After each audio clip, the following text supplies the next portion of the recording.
الشیطان الرجیم بسم اللہ الرحمن الرحیم وَإِذِ ابْتَلَىٰ إِبْرَاهِيمَ رَبُّهُ بِكَلِمَاتٍ فَأَتَمَّهُنَّ قَالَ إِنِّي جَاعِلُكَ لِلنَّاسِ إِمَامًا قَالَ وَمِن ذُرِّيَّتِي قَالَ لَا يَنَالُ عَهْدِي الظَّالِمِينَ صدق اللہ العظیم۔ وعن النبی صلی اللہ علیہ وسلم قال ما من مسلم تصيبه مصیبہ فيقول ما امر الله انا لله وانا الیہ راجعون اللهم اجرنی فی مصیبتی واخلف لی خیرا منها الا اخلف اللہ له خیرا منها او کما قال علیہ الصلوۃ والسلام، اخرجہ مسلم فی کتاب الجنائز۔ رب اشرح لی صدری ویسر لی امری واحلل عقدۃ من لسانی یفقهوا قولی اللهم ارنا الحق حقا وارزقنا اتباعه وارنا الباطل باطلا وارزقنا اجتنابه آمین یا رب العالمین۔ قابل احترام تحریکی رفقا اور سامعین محترم، السلام علیکم ورحمۃ اللہ وبرکاتہ۔ وحدت اسلامی ہند مہاراشٹرا زون کی طرف سے یہ ہفتہ واری درس قرآن کا جو سلسلہ شروع کیا گیا ہے، یہ درس کی دوسری کڑی ہے۔ گزشتہ ہفتے جو درس ہوا تھا اس میں عمومی طور پہ اللہ کے ایک برگزیدہ نبی، رسول، پیغمبر حضرت ابراہیم علیہ السلام کی سیرت پر، آپ کی تمام سیرت کو ایک درس میں سمونے کی کوشش ہوئی تھی، اس کو آپ نے سماعت فرمایا تھا۔ آج کی اس نشست میں میں انشاءاللہ آپ کے سامنے حضرت ابراہیم علیہ السلام کی سیرت کا ایک گوشہ، حالانکہ ہے وہ ایک گوشہ، لیکن وہ ایک گوشہ آپ کی پوری زندگی کی جو جہد مسلسل ہے اس کو اپنے اندر سمو ہے، اس ایک گوشے پر میں کچھ اظہار خیال آپ کے سامنے کروں گا۔ قرآن مجید کی آیات ہے، رسول پاک صلی اللہ علیہ وسلم کے احادیث ہے، اس کے حوالے سے سورہ بقرہ کی آیت نمبر 124 میں نے آپ کے سامنے تلاوت کی۔ اللہ تعالیٰ کا ارشاد ہے، وہ فرماتا ہے وَإِذِ ابْتَلَىٰ إِبْرَاهِيمَ رَبُّهُ بِكَلِمَاتٍ، جب ابراہیم کو اس کے رب نے کچھ معاملات میں آزمایا، فَأَتَمَّهُنَّ، تو ابراہیم ان میں پورے اترے۔ قَالَ إِنِّي جَاعِلُكَ لِلنَّاسِ إِمَامًا، تو اللہ نے کہا کہ ابراہیم ہم تمہیں لوگوں کا امام بنائیں گے۔ قَالَ وَمِن ذُرِّيَّتِي، ابراہیم نے کہا کیا یہی وعدہ، یہی میثاق میری ذریت سے بھی ہے، میری پوری نسل سے بھی ہے؟ قَالَ لَا يَنَالُ عَهْدِي الظَّالِمِينَ، تو اللہ نے کہا کہ میرا عہد و پیمان ظالموں کے ساتھ نہیں ہے، ظالموں سے منسوب نہیں۔ اس آیت میں اللہ رب العزت نے حضرت ابراہیم علیہ السلام کی پوری جو زندگی ہے، آپ کی نبوت کی پوری جو جہد مسلسل ہے، اپنے مقصد و نصبالعین کو لے کر جو کچھ آپ نے نبوت کے ملنے کے بعد سے لے کر زندگی کے آخری حصے تک جو کچھ آپ نے کیا ہے، اللہ کی رضا اور اللہ کی مرضی اور اللہ کی خوشنودی کو حاصل کرنے کے لیے آپ کی اس پوری زندگی کی جہد مسلسل کو اللہ تعالیٰ نے اس ایک آیت میں سمو دیا۔ یوں تو قرآن مجید میں اللہ تعالیٰ نے حضرت ابراہیم علیہ السلام کی سیرت کے مختلف پہلوؤں کو بیان کیا۔ یہ جو مختلف پہلو ہے، ان میں جو ابھرے ہوئے پہلو ہیں، اس میں آپ کا شرک اور مشرکانہ معاشرے سے بیزاری کا اعلان ہے۔ قرآن مجید میں اللہ تعالیٰ نے جگہ جگہ حضرت ابراہیم علیہ السلام کے الفاظ میں بھی اور خود وحی کے الفاظ میں بھی یہ بیان فرمایا کہ ابراہیم یہ حنیف تھے، ان کی توحید کو، ان کے حنفیت کو تکرار کے ساتھ اللہ تعالیٰ نے بیان فرمایا۔ آپ کی قربانی اور فنا فی اللہ کا اظہار کیا ہے وحی نے، اور ایک جگہ نہیں کئی جگہوں پر کیا ہے۔ آپ کی زندگی میں آئے ہر ابتلا، آزمائش، مصائب و مشکلات پر صبر اور مصائب اور مشکلات کا جو انجام ہے اس انجام کو اللہ کی جانب لوٹانا، ان مختلف خصوصیات کو اللہ تعالیٰ نے قرآن مجید میں بیان فرمایا۔ انہی جو الگ الگ آپ کی جو خصوصیات ہیں، ان خصوصیات میں سے ایک جو خصوصیت ہے وہ یہ ہے کہ آپ کو اللہ تعالیٰ نے آپ کی جو بھی زندگی کی محبوب چیز تھی، ان محبوب چیزوں کو جب اللہ نے حکم دیا کہ وہ اللہ کی رضا کے لیے، اس کے دین کی اشاعت کے لیے آپ اس کو تج دیں، آپ اس کو قربان کر دیں، تو ہم دیکھتے ہیں کہ خود قرآن مجید نے آپ کے اس خوبصورت محسنانہ رویے کا جو ہے اظہار کیا ہے کہ جب اللہ نے ابراہیم سے کہا کہ اسلم، قال اسلمت لرب العالمین، جب اللہ نے ابراہیم سے کہا کہ ابراہیم سر اطاعت خم کر دو، تو ابراہیم نے کہا کہ میں جھک گیا، میں نے اپنے آپ کو سلنڈر کر دیا اس رب کے سامنے جو دونوں جہان کا رب۔ تو یہ آپ کی زندگی کا جو وصف ہے کہ اللہ کی رضا کے لیے، اپنے مقصد و نزبلین کے لیے اپنی عزیز سے عزیز ترین چیز کو بھی بلا چوں و چرا قربان کر دیا ہے۔ انہیں آپ کی ساری قربانیوں کو قرآن مجید میں اللہ تعالیٰ نے سورہ بقرہ میں اس ایک آیت کے ٹکڑے میں بیان فرمایا۔ آئیے ہم دیکھتے ہیں اس ایک آیت میں جس بات کا اللہ تعالیٰ نے ذکر کیا ہے وہ کیا ہے۔ آیت کا پہلا جو ٹکڑا ہے کہ وَإِذِ ابْتَلَىٰ إِبْرَاهِيمَ رَبُّهُ بِكَلِمَاتٍ، کہ ابراہیم کو اس کے رب نے بعض معاملات میں کچھ چیزوں میں آزمایا۔ لفظ آیا ہے ابتلا۔ قرآن مجید میں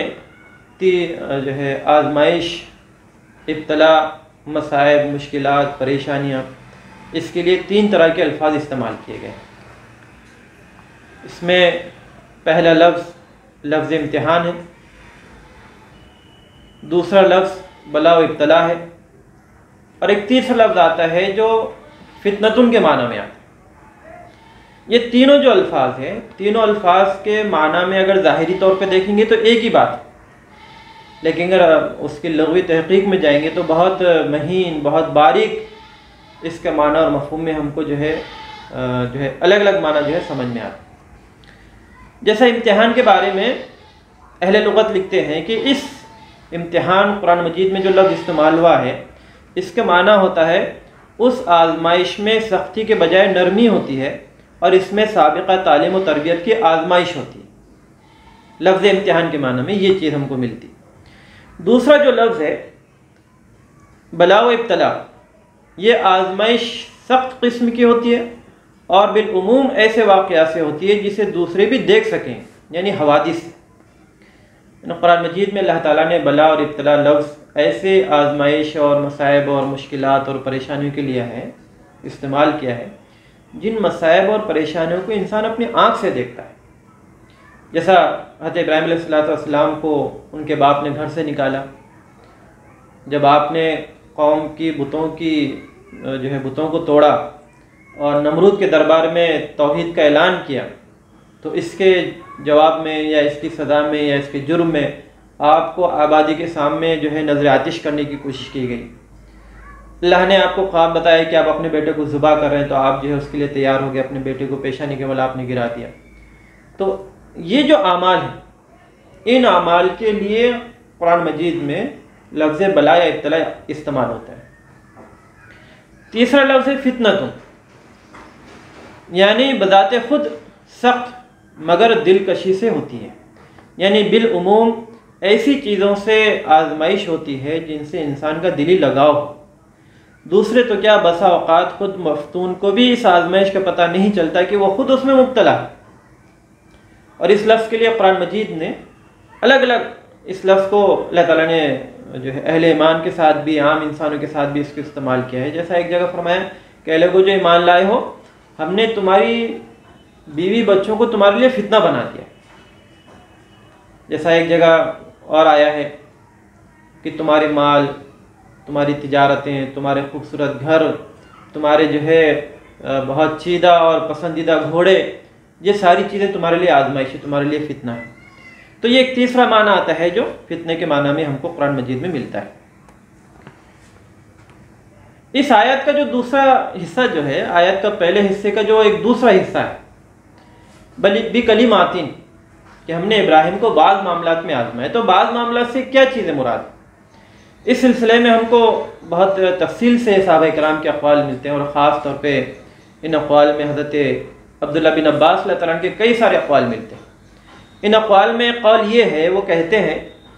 کہ وہ کلمات جن کے ساتھ اللہ تعالیٰ نے حضرت ابراہیم علیہ السلام کی آزمائش کی اور پھر آپ نے انہیں تکمیل تک پہنچایا، وہ یہ ہے۔ نمبر 1، اللہ تعالیٰ نے جب اپنی قوم کو چھوڑنے کا حکم دیا تو آپ اللہ کی رضا کے لیے قوم کو چھوڑنے کے لیے تیار ہو۔ اس کا ذکر اللہ تعالیٰ نے سورہ صافات میں کیا، فرمایا کہ وَقَالَ إِنِّي ذَاهِبٌ إِلَىٰ رَبِّ سَيَهْدِينِ، کہ جب آپ کی قوم آپ کی جان کی دشمن ہو گئی اور نار نمرود سے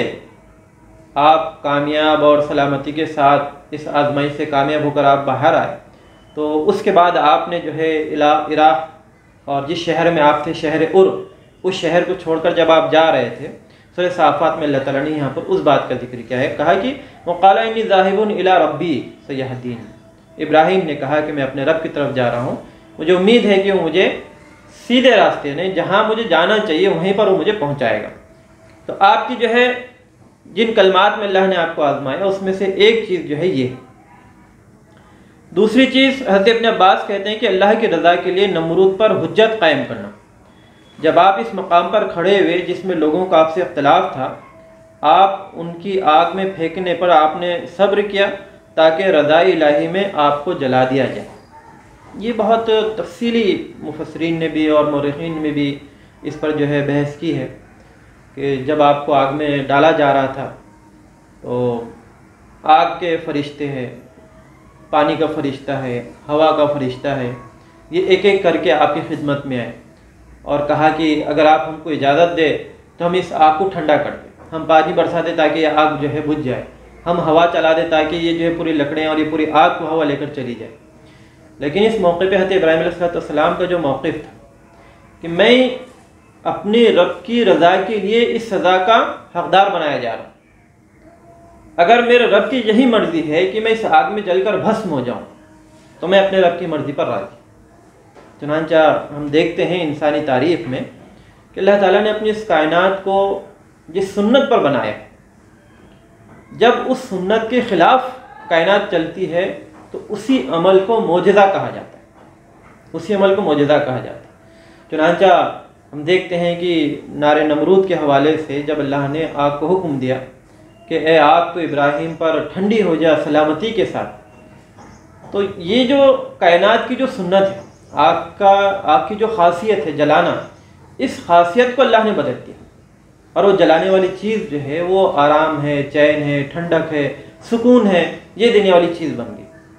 تو ایک دوسری چیز جو ہے جس میں اللہ نے آپ کو آزمایا اور آپ اس میں کھڑے اترے، وہ یہ ہے۔ تیسری چیز ہے، سورہ ہود میں اللہ تعالیٰ نے اس کا ذکر کیا ہے کہ جب آپ کے پاس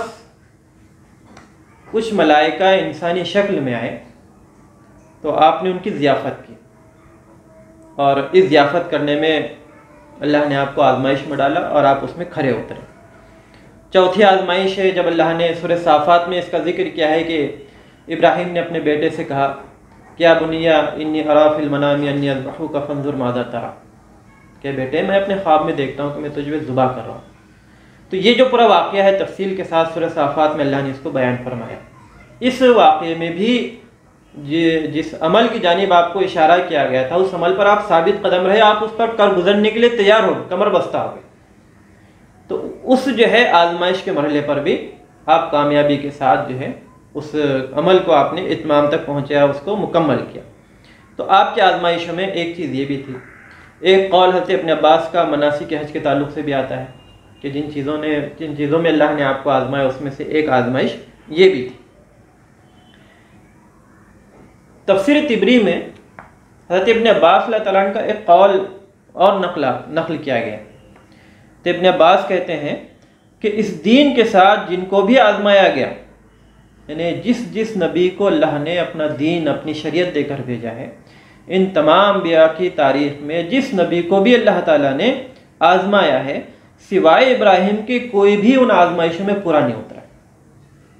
یہ حضرت ابراہیم علیہ السلام کی شخصیت کا جو بھاری پن، یعنی آپ کی وقت ہے، آپ کا مرتبہ اور مقام ہے اللہ کی نگاہ میں، اللہ کی جناب میں، اس جو ہے قول سے اس کا ہم کو اندازہ ہوتا ہے۔ اور شاید اسی لیے اللہ تعالیٰ نے آپ کے بارے میں اعلان کیا ہے کہ خلیل ابراہیم جو ہے یہ ہمارے دوست، شاید یہ اسی وجہ سے آپ کو یہ اس مرتبہ اور مقام سے آزمایا گیا ہے، اس مرتبہ اور مقام سے آپ کو جو ہے نوازا گیا۔ یہ حضرت ابراہیم علیہ السلام کی سیرت کے یہ حصے ہیں۔ ان حصے پر اگر ہم غور کریں تو ہماری اپنی زندگی میں رہنمائی کے طور پر جو چیزیں ہم کو ملتی ہیں، اور خاص طور پہ فی زمانہ چاہے مسلمانان ہند ہو یا عالمی سطح پہ امت مسلمہ کی ہم بات کریں، جس طرح کے حالات سے، جس طرح کے مسائل سے ہم جوجھ رہے ہیں، جس طرح کے مسائل کا ہم کو سامنا ہے، ان تمام مسائل، مسائل، پریشانیاں، ان میں حضرت ابراہیم علیہ السلام کی سیرت کا یہ جو پہلو ہے، جس میں اللہ تعالیٰ نے آپ کو مختلف آزمائشوں میں ڈالا، مبتلا کیا، اور اس میں آپ کامیابی کے ساتھ نکھر کر باہر۔ آپ کی سیرت کی اس پہلو کو لے کر کچھ چیزیں بہت قابل غور ہے، جس پر ہم کو بھی اپنی زندگیوں میں، خاص طور پہ جس اجتماعیت سے، جس تحریک اسلامی سے میرا آپ کا تعلق ہے، اس حوالے سے ہم کو اس پر غور کرنا چاہیے۔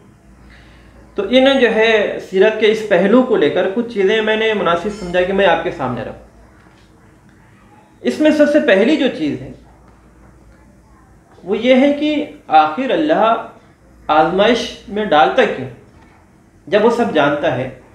کہ بندے کی کیا وقت ہے، وہ آزمائش میں کہاں تک جا سکتا ہے، وہ آزمائش برداشت کر سکتا ہے یا نہیں کر سکتا ہے، وہ آزمائش میں ثابت قدم رہے گا یا راہ فرار اختیار کرے گا، جب وہ ساری چیزیں جانتا ہے تو پھر اپنے بندوں کو آزمائش میں کیوں ڈالتا ہے؟ اس سلسلے میں امام ترمذی، مسند احمد اور ابن ماجہ میں ایک حدیث آئی جس کے راوی حضرت سعد بن ابی وقاص اللہ تعالیٰ نے، وہ کہتے ہیں کہ میں نے رسول پاک صلی اللہ علیہ وسلم سے عرض کیا کہ اللہ کے رسول صلی اللہ علیہ وسلم،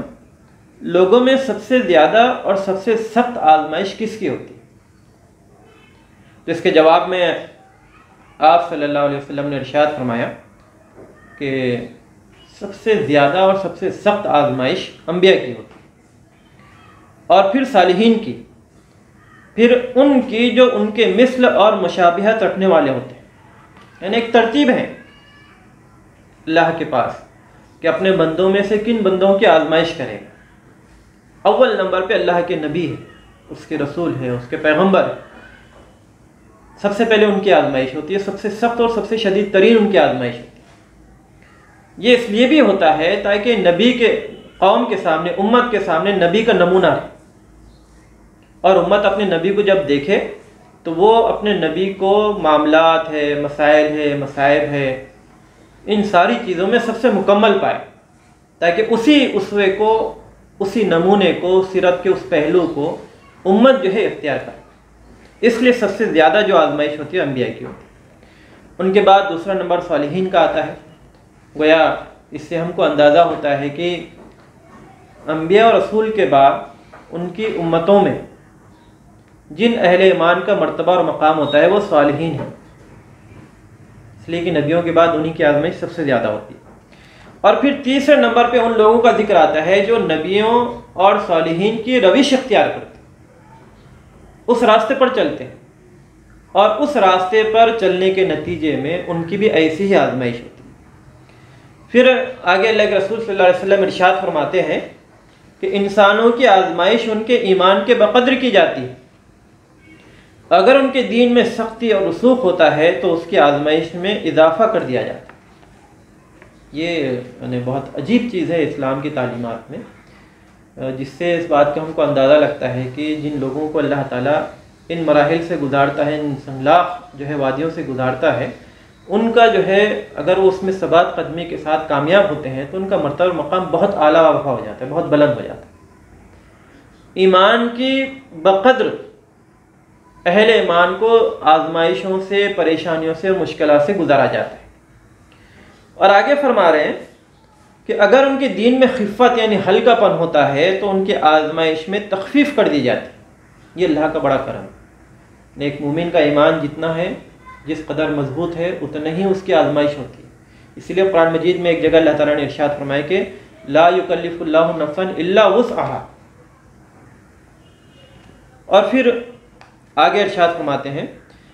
کہ اور بندوں کی آزمائش کی جاتی رہتی ہے اور اسے طرح طرح کے مصائب و مشکلات میں مبتلا کیا جاتا رہتا ہے، یہاں تک کہ وہ روئے زمین پر اس طرح چلتا پھرتا ہے کہ اس کے اندر کوئی خطا اور معصیت باقی نہیں رہتی۔ یعنی یہ آزمائشوں کے نتیجے میں گناہ جس طرح سے جھڑتے ہیں، گناہ کی معافی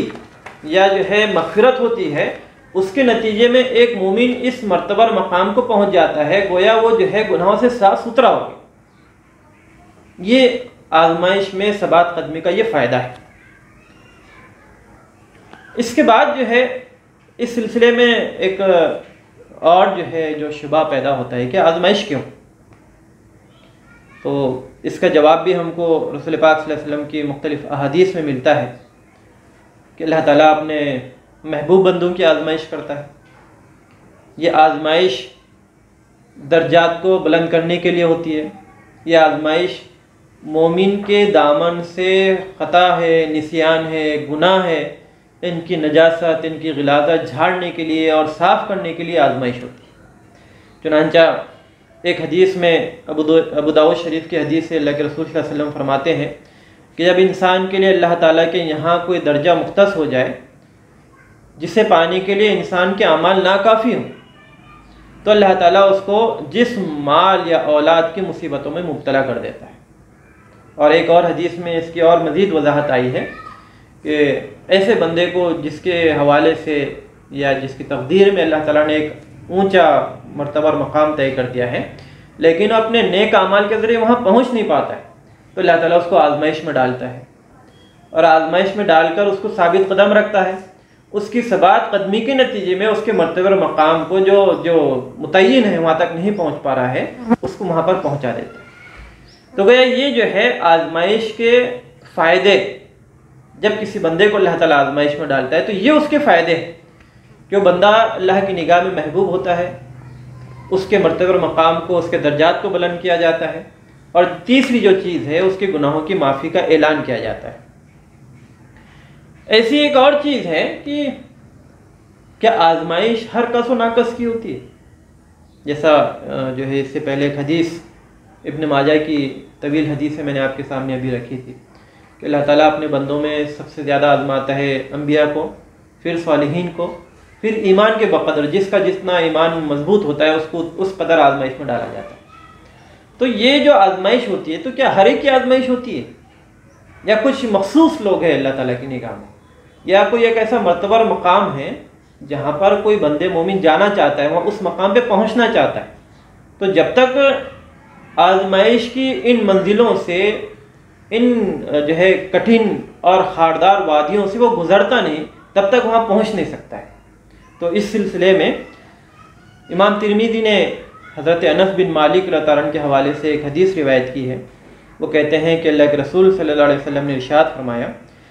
جتنی آزمائش کڑی ہوگی اجر بھی اتنا ہی ہوگا۔ اللہ تعالیٰ جب کسی قوم سے محبت کرتا ہے تو ان کو آزمائش میں ڈالتا ہے، ان کی آزمائش کرتا ہے۔ چنانچہ جو اللہ کی آزمائش پر راضی ہو جائے تو اللہ تعالیٰ اس سے راضی ہو جاتا ہے۔ آپ جو ہے رسول پاک صلی اللہ علیہ وسلم کے الفاظ پر بہت سنجیدگی سے ہم کو غور کرنا چاہیے کہ اللہ تعالیٰ اپنے محبوب بندوں ہی کو آزمائش میں ڈالتا ہے،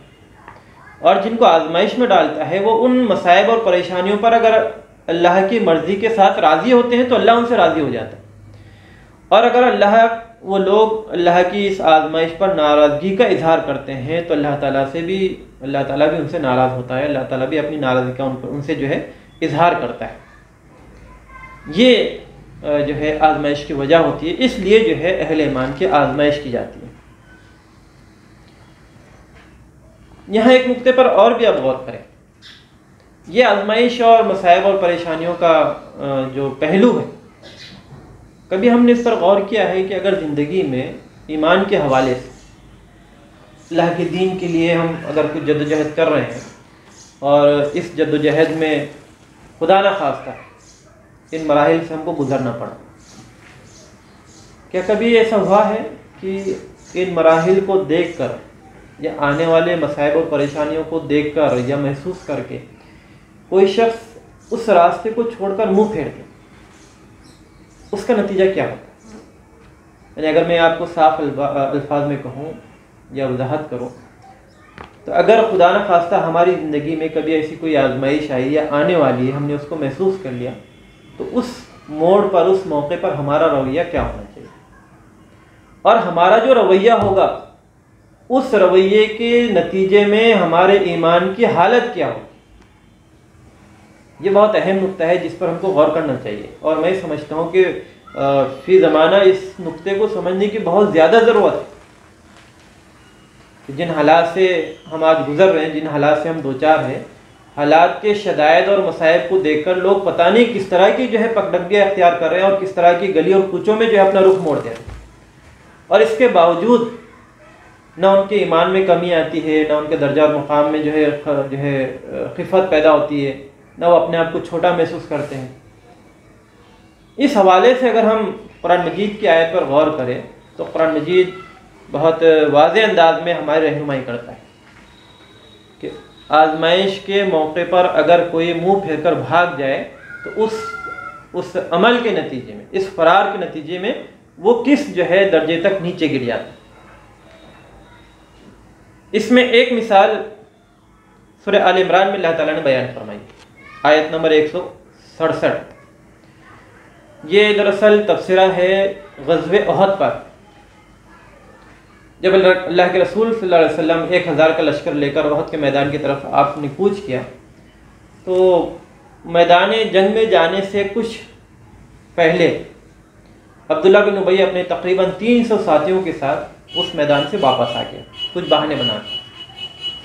یہ جو 300 لوگ تھے جنہیں قرآن مجید نے منافق کہا ہے، ان کے اوپر اللہ تعالیٰ نے تبصرہ کیا ہے اور کہا کہ اس دن انہوں نے یہ جو روش اختیار کی تھی، اس روش کے نتیجے میں اس دن وہ اپنے ایمان سے زیادہ کفر کے قریب تھے۔ یعنی آپ اندازہ لگائیے، اہل ایمان کی زندگی میں اگر کبھی کوئی آزمائش آتی ہے اپنے دین کے نتیجے میں، اللہ کے دین اسلام کے نتیجے میں، اور اس میں وہ کھرا اترنے کے بجائے منہ پھیر کے بھاگ جائے، تو اس منہ پھیرنے کے نتیجے میں اللہ تعالیٰ یہ اپنا فیصلہ سنا رہا ہے کہ جو لوگ غزوہ احد سے جو ہے منہ پھیر کر چلے گئے تھے، اس دن وہ لوگ ایمان سے زیادہ کفر کے قریب تھے۔ تو یہ بات ہمارے سمجھ میں آتی ہے کہ آزمائش کو دیکھ کر میدان چھوڑ کر بھاگ جانے کے نتیجے میں آدمی کا جو ایمان ہے وہ ایمان کے درجے بجائے بلند ہونے کے نیچے آ جاتے ہیں، وہ ایمانی اعتبار سے کمزور ہو جاتا ہے۔ اور کبھی کبھی تو آزمائش کے اعتبار سے اگر زیادہ شدید آزمائش ہے تو اس کے نتیجے میں اگر وہ بھاگتا ہے تو وہ ایمان کے بجائے کفر کے زیادہ قریب ہو جاتا ہے۔ یہ ایک چیز یہ ہمارے سمجھ میں آتی ہے۔ ایک دوسری چیز اللہ تعالیٰ نے سورہ حج میں بیان فرمائی، سورہ حج میں آیت نمبر 11 میں فرماتا ہے کہ لوگوں میں سے کچھ تو ایسے ہیں جو کنارے پر رہ کر اللہ کی عبادت کرنا چاہتے ہیں، کنارے پر رہ کر اگر انہیں کوئی بھلائی مل گئی، مال و دولت کا فائدہ ہو گیا، کچھ انعامات ان کے حصے میں آ گئے تو مطمئن ہو جاتے ہیں، یہ چلو بہت اچھا ہو گیا، ہمارا فائدہ ہو گیا۔ اور اگر ان کو کوئی فتنہ ان کے حصے میں آتا ہے، کوئی آزمائش اور مشکل ان کے حصے میں آتی ہے تو وہ منہ کے بل پھر جاتے ہیں۔ انقلب علی وجہہ، جن لوگوں نے یہ روش اختیار کی ہے، قرآن مجید ان کے تعلق سے فیصلہ سناتا ہے کہ خسیر الدنیا والآخرہ ذالک هو الخسران المبین، کہ انہوں نے اپنی اس روش کی وجہ سے، اپنے اس چال چلن کی وجہ سے اپنی دنیا اور آخرت دونوں کا نقصان کر دیا۔ تو آزمائش سے منہ پھیرنے کا ایک نتیجہ یہ بھی ہوتا ہے۔ تیسری جو چیز ہے سورہ احزاب میں اللہ تعالیٰ نے جو ہے اس کو بیان کیا ہے، وہ ہے کہ جب تقریباً 10 یا 12 ہزار کا کفار و مشرکین کے لشکر نے مدینہ کا گھیراؤ کر دیا، اس کیفیت کو اللہ تعالیٰ نے سورہ احزاب کی آیت نمبر 10 سے لے کر 12 میں بیان فرمایا ہے کہ اہل ایمان نے جب اس لشکر کو دیکھا تو ان کا ایمان مضبوط ہو گیا، ان کا ایمان بڑھ گیا۔ گویا اگر آزمائش اور فتنوں سے کوئی بھاگتا ہے تو نتیجے میں ایمان کمزور ہوتا ہے اور وہ کفر کے زیادہ قریب ہوتا ہے، لیکن اگر وہ آزمائش کے مراحل میں ثابت قدمی کا مظاہرہ کرتا ہے تو اس کے نتیجے میں اس کا ایمان مضبوط ہو جاتا ہے۔ دونوں چیزیں ہیں، ایمان کا گراف گھٹتا بھی، ایمان کا گراف بڑھتا بھی۔ تو جو ہے اہل ایمان نے جب یہ لشکر دیکھے تو انہوں نے کہا کہ یہ تو وہی چیز ہے جس کا وعدہ اللہ اس کے رسول نے ہم سے کیا تھا۔ لیکن جو کمزور ایمان والے تھے، جن کے دلوں میں ضعف تھا، مرض تھا، جو منافقین تھے، ان کے بارے میں قرآن مجید نے جو ہے یہ جو ہے بات بیان فرمائی کہ انہوں نے کہا کہ ما وعدنا اللہ ورسولہ الا غرورا، کہ ہم سے اللہ اس کے رسول نے جھوٹا وعدہ کیا ہے۔ تو گویا آزمائش کے مراحل میں نہ ٹکنا اور منہ پھیر کے بھاگ جانا، اس کے نتیجے میں صرف یہ نہیں کہ ایمان کمزور ہوتا ہے اور آدمی کفر کے قریب ہوتا ہے، بلکہ اس کا جو گمان ہے بذات خود وہ بھی اللہ اس کے رسول کے تعلق سے، اللہ اس کے رسول کے باب میں بدگمانی کا شکار ہوتا ہے۔ تو آزمائش کے مراحل میں ان چیزوں کو، ان نکات کو بہت سنجیدگی سے ہم کو سمجھنا چاہیے کہ بس ایسی چیز نہیں ہے کہ ہم نے کچھ کہہ دیا اور کچھ ہوا نہیں ہوا، ہم اس کے تعلق سے بالکل جو ہے غیر سنجیدگی کا مظاہرہ کریں۔ تو ان چیزوں کو جو ہے حضرت ابراہیم علیہ السلام کی سیرت کے حوالے سے ان نکات کو ہم کو سمجھنے کی کوشش کرنا چاہیے۔ یہاں خلاصے کے طور پہ اگر نکات کے حساب سے کچھ چیزیں آخری میں آپ کے سامنے رکھوں تو وہ اس طرح سے ہے کہ حضرت ابراہیم علیہ السلام کی زندگی کے یہ آزمائش اور ابتلا کے پہلوؤں کو ہم سامنے رکھیں تو یہ بات ہمارے سمجھ میں آتی ہے۔ یہ نکات کے طور پر سب سے پہلا جو نقطہ سمجھ میں آتا ہے کہ قرب الہی کے لیے آزمائش ہوتی ہے۔ اللہ کا تقرب اگر کوئی چاہتا ہے تو اللہ جو ہے اس مقام پر بندے کو فائز کرنے سے پہلے اس کو آزمائش میں ڈالتا ہے۔ نمبر 2، یہ آزمائش میں مومن جب ثبات قدمی کا مظاہرہ کرتا ہے تو نہ صرف یہ کہ اس کے جو ہے ایمان کو مضبوط کیا جاتا ہے، بلکہ حضرت ابراہیم علیہ السلام سے جو وعدہ اللہ نے اس آیت میں کیا ہے، کہا کہ انی جاعلک للناس اماما، کہ میں تمہیں لوگوں کا امام بنا دوں، یعنی آپ کے مستقبل، آپ کی نسل کے مستقبل کے تعلق سے اللہ نے فیصلہ سنا ہے۔ تو گویا اصل جو قیادت ہوتی ہے کسی قوم کی، کسی امت کی، امت مسلمہ کی، تو اصل قائد وہ ہوتا ہے جو زمینی سطح پہ امت کے ساتھ کھڑے رہ کر امت کے مسائل و مصائب سے اپنے آپ کو جوڑ کر کفر کی طرف سے، نظام کفر کی طرف سے، باطل ہے، نظام باطل ہے، مشرکانہ نظام ہے، ان تمام کے خلاف جدوجہد کرتے ہوئے وہ لوگ جو آزمائشوں کا شکار ہوتے ہیں اور پھر اس میں ثابت قدم رہتے ہیں، ایسے لوگوں سے اللہ نے یہ وعدہ کیا ہے کہ اللہ ان کے مرتبہ مقام کو بلند کرے گا۔ اور میں تو یہ سمجھتا ہوں کہ فی زمانہ اگر امت مسلمہ مخلص اپنی قیادت کو تلاش کرنے کے لیے جو کوشش کر رہی ہے فی الوقت،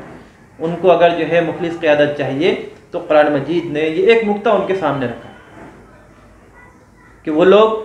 جو کفر کے ساتھ، اہل کفر کے ساتھ، کفر کے سرغناؤں کے ساتھ محبت کی، انسیت کی اور تعلقات کی پینگیں بڑھا رہے ہیں، وہ لوگ امت کی قیادت کے قابل نہیں، بلکہ اصل قیادت امت کی وہ ہے جو ملت کے مسائل کے ساتھ کھڑی ہوئی ہے، جو پابند سلاسل ہونے کے لیے بھی جو ہے تیار ہے، جو اس جرم میں کہ ہاں ہم نے کہا کہ اللہ ہمارا رب ہے، اپنی زندگی کا ایک بڑا حصہ آزمائش میں جو ہے گزار چکے ہیں، وہ اصل میں امت کی قیادت ہے۔ اور ایسے لوگوں کے حوالے سے جو ہے اللہ تعالیٰ نے یہ وعدہ کیا ہے حضرت ابراہیم علیہ السلام کی جو ہے سیرت کے اس حوالے سے۔ دوسری جو ہے ایک اور جو نقطہ اس میں سمجھ میں آتا ہے، حضرت ابراہیم علیہ السلام سے جب اللہ نے وعدہ کیا کہ میں تمہیں لوگوں کا امام بناؤں، تو حضرت ابراہیم علیہ السلام نے اللہ سے جو سوال کیا کہ وہ من ذریتی، کیا یہی وعدہ میرے اہل کے تعلق سے بھی؟ تو گویا قیادت کی ایک صفت، ایک وصف یہاں پر سامنے آتا ہے کہ وہ جو ہے اپنے اقربا کو، اپنے احباب کو، اپنے تحریک رفقا کو، امت کے افراد کو، ان میں سے کسی کو بھولتا نہیں، وہ ان تمام امت کے ان تمام جو ہے حصوں کو اپنے ساتھ رکھتا ہے، تاکہ اللہ تعالیٰ کے انعامات سے جس طرح سے وہ فیضیاب ہو رہا ہے، یا اللہ تعالیٰ نے جس طرح سے اپنے انعامات سے اس کو فیضیاب کیا ہے، امت کی جو دیگر جو حصے ہیں وہ بھی جو ہے اس سے فیضیاب۔ ایک اور جو ہے جو آخری نقطہ حضرت ابراہیم علیہ السلام کی سیرت سے ہمارے سمجھ میں آتا ہے، وہ ہے فی سبیل اللہ آزمائش، یہ اللہ کی سنت ہے، اور قرآن مجید میں اللہ نے واضح الفاظ میں ارشاد فرمایا کہ لا تبدیل لسنت اللہ، کہ تم میری سنت میں کوئی تبدیلی نہیں پاؤ۔ تو آج بھی اللہ کی یہ سنت باقی ہے۔